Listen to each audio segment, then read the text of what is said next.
Madame, Monsieur, bonsoir. Très heureux de vous retrouver pour cette nouvelle page d'information. Voici les titres de l'actualité de ce mercredi 13 juin. La campagne de vaccination démarrée le 28 mai dernier se poursuit dans le département.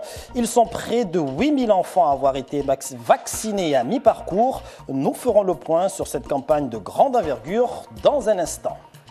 J-2 ou 3 avant la fête de l'Aïd. En attendant de connaître la date exacte demain soir, les familles mahoraises s'organisent et se préparent pour célébrer dans les meilleures conditions la fin du Ramadan qui approche. Nous serons dans le sud de l'île. Reportage à suivre tout à l'heure.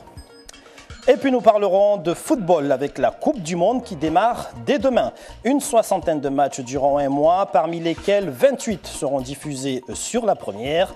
Pour en parler, la directrice des antennes télé, Halwa Ahmed, est avec nous. Plus de détails sur ces diffusions en fin de journal. La campagne de grande envergure de vaccination se poursuit donc à Mayotte. Lancée le 22 mai dernier, aujourd'hui, plus de la moitié des enfants ont été vaccinés. Aujourd'hui, la caravane des médecins a été à Koungou en présence de Taslima Abdou Hamza et Zora Abdou Kafé. Zabida Daou est venue vacciner ses enfants au centre de vaccination de Koungou. Pour cette mère, cette campagne est une aubaine pour ses deux enfants. C'est important parce que si on ne fait pas la vaccination, ils vont être malades. Et je ne veux pas qu'ils soient malades, c'est pour ça qu'on est venu ici, pour prendre le vaccin. À mi-parcours de cette grosse campagne, le bilan est plutôt positif selon l'ARS et l'Agence Santé Publique France. La campagne est efficace et les familles ont bien adhéré. Les premiers bilans effectivement à cette campagne à mi-parcours, ça fait 22 jours que la campagne s'est déroulée. Ce premier bilan montre que cette campagne est efficace puisque nous avons reçu et vu dans les centres de vaccination environ 16 000 enfants. Je vous rappelle que nous étions sur une perspective d'accueillir durant toute la campagne 30 à 40 000 enfants. Ce qui veut dire qu'en gros, on a déjà reçu plus de la moitié des enfants par rapport à notre population estimée. Pour l'heure, 16 000 enfants ont été vaccinés, mais cela ne constitue pas de difficultés particulières sur le terrain. Cette campagne demande une énergie particulière à tout le monde. Les difficultés, c'est que les champs changent, les moyens qu'on a prévus ne sont pas forcément à l'instant T, mais bon an, mal an, tout est redevenu dans l'ordre après concertation avec les gens qui devaient être là et globalement on ne peut pas dire qu'on ait des difficultés. Pour être bien protégés, tous les enfants doivent être vaccinés. Le slogan de la campagne a pris son sens et l'opération continue dans les différents villages. On parle de finances publiques maintenant avec le conseil départemental qui entend mettre en place un guichet unique à partir de janvier 2019 dans le cadre de l'octroi de subventions. Un nouveau système qui devrait déboucher vers une meilleure traçabilité des dossiers. On écoute Ali Debré-Combo, conseiller départemental de Mamoudzou 3. Il s'exprime au micro d'Abdou Kafé Mohamed.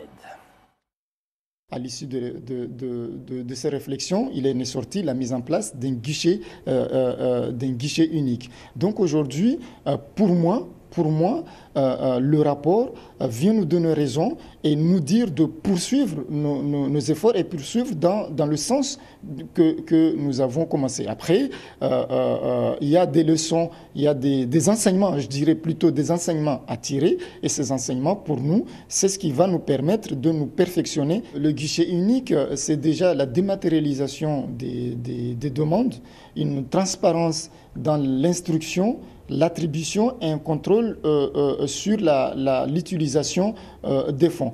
Ce guichet unique, pourquoi? C'est pour éviter les doublons que nous avons connus jusqu'ici, où des associations ou des porteurs de projets, c'est-à-dire des futurs entrepreneurs, pouvaient faire des demandes à la fois dans deux directions différentes appartenant à la même entité. Absence de communication ou manque de communication de la part de nos directions ou croisement des informations faisait qu'on pouvait attribuer deux subventions pour un même porteur de projet. Donc ce sont toutes ces imperfections que nous souhaitons gommer. Et puis cette information, bref, sachez qu'une délégation de haut niveau du ministère de la Justice est à Mayotte depuis ce mercredi en début d'après-midi. Une délégation composée de 3 personnes en charge des services judiciaires, des affaires criminelles et des grâces, ainsi que des affaires civiles et du sceau. Durant leur visite, ils rencontreront les personnels judiciaires ainsi que les acteurs institutionnels locaux afin d'échanger sur des questions liées à la justice. Ils présenteront également les grands chantiers de la justice en cours. Nous aurons bien sûr l'occasion d'y revenir dans nos prochaines éditions. J-2 avant la fête de l'Aïd ou J-3, c'est selon une fête qui sera célébrée donc au minimum ce vendredi, une fête qui viendra marquer la fin du mois de Ramadan et à Mayotte. Chacun se prépare à sa manière pour ce grand jour. Aujourd'hui, notre équipe est partie à la rencontre de 2 femmes dans le sud de l'île. Elles préparent activement la célébration de cette fête religieuse. Le reportage est de Bibi Mariam Halidi et Anastasia Laguerra. Là, j'ai fait des rideaux. J'ai fait des salouva number 1, des salouva broderie. À quelques jours de l'Aïd el-Fitr, Charianti s'affaire. Tout doit être prêt le jour J. La fête de l'Aïd, c'est la fin, on célèbre la fin du Ramadan. Et puis c'est une tradition pour tous les musulmans de finir le Ramadan en beauté, on va dire comme ça. Et aussi pour tous les Mahorais, on fait ça. C'est aussi pour habiller nos enfants avec des vêtements neufs, la maison aussi. On fait tout neuf. De la couture, la jeune femme en fait depuis très longtemps. Un héritage qu'elle tente de préserver du mieux qu'elle peut. Mon père était couturier, du coup j'ai appris avec lui, avec ma tante aussi, à faire la couture et j'aimais bien ça. Quand il le faisait, j'étais à côté de lui. Je regardais comment il fait et puis je me suis mis à le faire. Si je me coince, je demande, il m'explique comment faire. L'Aïd, c'est aussi les préparations des petits gâteaux salés et sucrés. En cette période, Anati, restauratrice, n'a pas le temps de se reposer. Elle peut gagner jusqu'à 600 € pour les commandes de ces petites merveilles. J'ai beaucoup de clients là, il y a Mzozia, il y a Aboueni, Bambou Ouest aussi, il y en a à Bandélé, il y a des profs de Tsinkora là, à la canal de Tsinkora, il y a des profs aussi qui prennent le savoir chez moi. Pour Anati, le mois de Ramadan c'est avant tout synonyme de partage. L'Aïd c'est le grand jour des musulmans. Par contre là on fait de jolis repas, de trucs comme ça, de sambos, de beignets. Là, moi, j'ai fait ça. Ensuite, là, sur le jour de Eid, moi, j'ai préféré donner le coco, là, et le bakoko, le faire cadeau pour faire plaisir. Comme Charianti et Anati, des milliers de Mahorais se préparent pour faire de l'Aïd un jour mémorable. Nous sommes mercredi et comme chaque semaine, vous avez rendez-vous ce soir avec votre émission Kalawadala. Il sera question ce soir des modalités d'application du droit du sol à Mayotte. Voyons tout de suite avec Alda Lidi plus de précisions sur ce nouveau numéro. Bonsoir Papineau, c'est une première victoire qui a fait couler beaucoup d'encre à Mayotte. Le Conseil d'État vient de rendre un avis favorable à une proposition de loi des sénateurs Tani Mohamed Soalihi et Hassani Abdallah qui propose de modifier le régime du droit du sol sur notre territoire. Mais alors que cette décision paraissait impossible il y a encore quelques semaines, elle a reçu un accueil plutôt glacial à Mayotte. La déception liée au débat sur la loi Asile et Immigration est passée par là. Pour beaucoup ici, les amendements des sénateurs ne vont pas assez loin. Nous avons choisi de revenir sur cette problématique pour mieux vous expliquer les enjeux de cet amendement. Alors, avec nous pour en parler, Sobadine Chanfi du collectif des citoyens de Mayotte, Ibrahim Bouanaeri du MDM et Zaidou Bamana, consultant politique que vous connaissez bien. Alors, je vous donne rendez-vous à tout à l'heure après le journal en mahorais. Et dans l'actualité régionale, la compagnie aérienne Abiavation reprend ses vols sur l'île de Mohéli.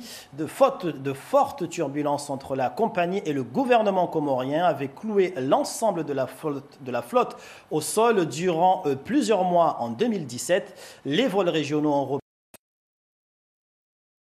opère sur Mohéli depuis le 24 mai.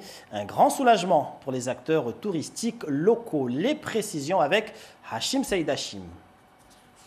C'est une reprise très attendue. Elle offre une capacité supplémentaire en place sur la destination Mohéli. Située à quelques minutes de vol de l'île au lagon, ils sont moins de 500 personnes à s'y rendre par an en voyage touristique au départ de Mayotte. Aujourd'hui, la réouverture du vol Dzaoudzi-Mohéli est une nouvelle possibilité pour les résidents de Mayotte de redécouvrir en petit week-end l'authenticité de Mohéli. Elle donne la chance pour les Maoris pour découvrir notre île de Mohéli très authentique, très sauvage, avec juste un petit vol de 25 minutes. Et c'est un vrai changement de scène pour les gens qui voyagent de Mayotte et se déplacer ici à Mohéli. On se trouve un endroit très authentique et très sauvage. Tout le monde là me dit que c'est presque comme à Mayotte, peut-être 50 ans passés. C'est la chance pour redécouvrir la culture comorienne, la nature dont on ne doit pas encore trop développer. Avec cette reprise de la ligne Dzaoudzi-Mohéli, les professionnels du tourisme opèrent pour une augmentation de la fréquentation des visiteurs. Des courts séjours soutenus par la compagnie aérienne avec la mise en place de 5 vols par semaine au départ de Mayotte. Du football avec la Coupe du Monde 2018 qui démarre demain. Et l'équipe de France débutera, elle, la compétition samedi prochain face à l'Australie. À 3 jours de cette première rencontre des tricolores, on vous propose ce soir de découvrir ou redécouvrir les joueurs ultramarins qui ont marqué de leur talent le maillot bleu. La suite avec Ismaël Mohamed Ali. Du Guyanais Blaise Diagne en passant par le Martiniquais Xerxes Lui, les joueurs de football venus de l'outre-mer sont légion et ont participé à façonner la légende de l'équipe de France depuis le début des années 30. Le Guadeloupéen Marius Trésor est un des joueurs ultramarins les plus emblématiques des Bleus. Sa sublime reprise de volée contre l'Allemagne en demi-finale du Mondial 82 en Espagne a fortement contribué à faire mieux connaître les outre-mer. J'ai eu l'occasion de le voir jouer, j'ai eu l'occasion après de le rencontrer et c'est vrai qu'il a marqué ma jeunesse. La formidable épopée et victoire des Bleus lors du Mondial 98 demeure encore un sommet en termes d'émotion pure. Diomède, Carambeu, Lama, Thuram ou encore Henry réalisent là un authentique exploit, celui d'unir la France entière. On avait déjà grandi en 98. On avait déjà grandi. On avait déjà atteint le niveau que l'on voulait. On avait déjà atteint l'objectif que l'on voulait. On avait déjà atteint nos rêves. Donc 98, ça a été que la continuité de tout ce que l'on avait déjà vécu. Les joueurs ultramarins sont désormais des pensionnaires réguliers avec le maillot bleu, une reconnaissance de leur talent et du travail réalisé en outre-mer. On a en plus du fait d'être international français, ce petit truc, on est des Domiens qui avons réussi au niveau mondial. Et dans la difficulté, on a vécu des choses ensemble. Et je me souviens, même après, on avait ce truc à prendre des photos en groupe avec les Antillais et tout. Le Mondial 2006 en Allemagne est une année particulière pour les ultramarins. Pas moins de 9 joueurs originaires d'outre-mer font partie des 23 sélectionnés pour cette campagne. C'est un parcours exceptionnel. Et puis surtout, nos ultramarins qui sont là, et qui font ce que faisaient déjà nos anciens à l'époque. Bon, il y avait Thierry Henry, on est d'accord? Thierry Henry, donc Thuram. Malouda qui était là, bien sûr, Abidal, Galas, ah oui, c'est magnifique. Et donc, c'est une équipe de France bien représentée par les ultramarins et c'est vrai que c'est beaucoup de fierté pour nous. 2006, un millésime record pour l'outre-mer. 9 champions vont participer à hisser les Bleus en finale face à l'Italie. La défaite au tir au but n'enlève rien à l'apport des ultramarins dans l'histoire de l'équipe de France de football. Une Coupe du Monde de football qui démarre donc demain avec le match inaugural entre la Russie et l'Arabie Saoudite. Des matchs à suivre sur votre télé. Mayotte, la première. Et pour parler de cette programmation, qui de mieux que la directrice de l'antenne TV et responsable de la programmation, Halou Ahmed, bonsoir. Bonsoir Papineau. Alors, nous allons bien diffuser pour nos téléspectateurs les matchs de la Coupe du Monde, c'est bien ça? Effectivement, nous allons diffuser 28 matchs de cette Coupe du Monde, car il faut savoir également que Mayotte la Première, à travers le réseau des Premières, est le diffuseur officiel de la Coupe du Monde 2018. Alors, qui démarre donc demain avec la cérémonie d'ouverture. Tout à fait, ça démarre demain avec la cérémonie d'ouverture en Russie, à partir de 17h en heure locale, qui sera suivi ensuite du match d'ouverture Russie-Arabie Saoudite. Et les matchs de l'équipe de France également seront diffusés? Tous les matchs de l'équipe de France seront diffusés en direct sur notre antenne. Les matchs de poule, les matchs de qualification? Tous les matchs. Jusqu'en finale? Jusqu'en finale.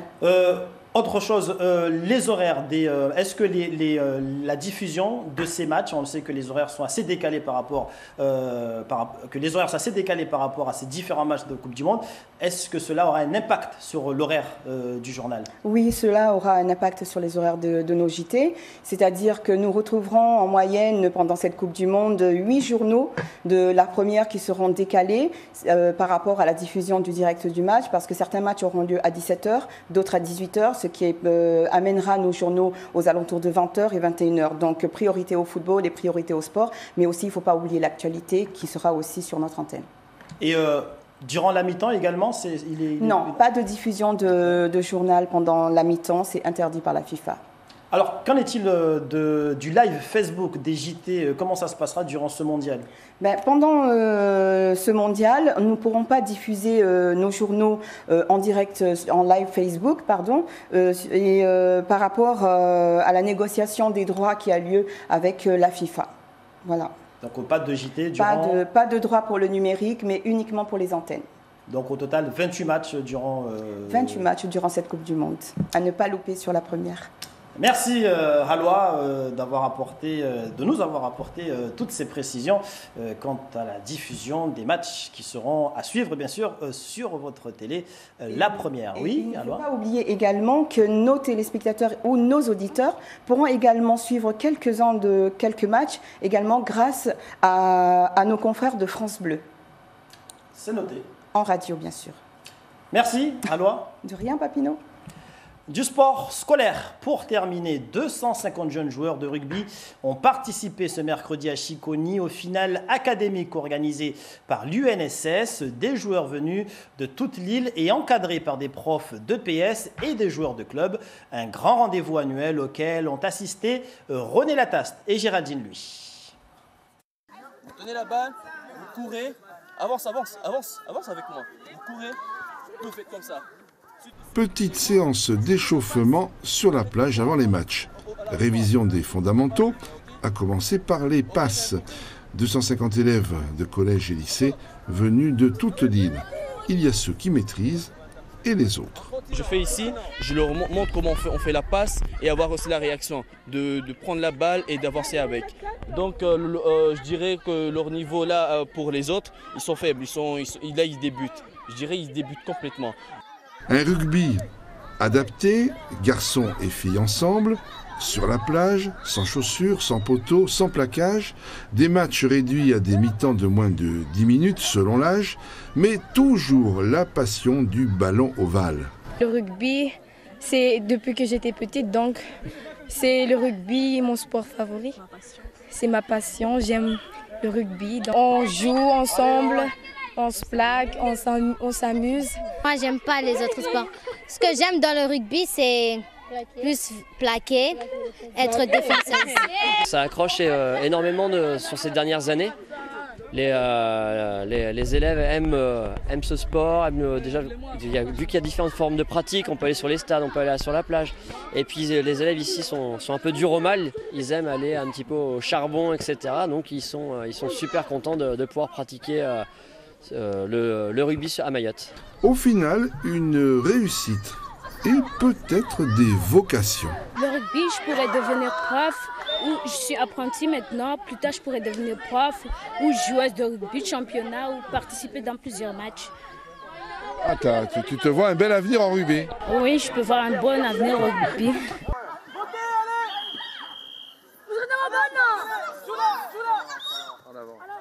Voilà qui met un terme à cette édition. Je vous rappelle que la campagne de vaccination démarrée le 22 mai suit son cours à Mayotte. Au 10 juin, plus de 15 500 enfants ont été accueillis dans un centre de vaccination. Près de 8 500 parmi eux ont été vaccinés. La campagne de vaccination se poursuit. Les familles seront accueillies sur les centres jusqu'au 30 juin prochain. Merci pour toute votre attention à ce 19h. Dans un instant, vous serez avec Daniel Abdou pour le journal en maoré. Et juste après, vous pourrez suivre votre émission Kalawadala, présentée ce soir par Halda Halidi. Avec ses invités, elle abordera l'épineuse question du droit du sol à Mayotte. Retour de l'info dès demain en radio. À 7h15, Jacques-Martial Henry sera l'invité de Zakwedi. Il sera question du rapport de la Chambre régionale des comptes. Belle soirée à tous sur la première et à demain pour l'information.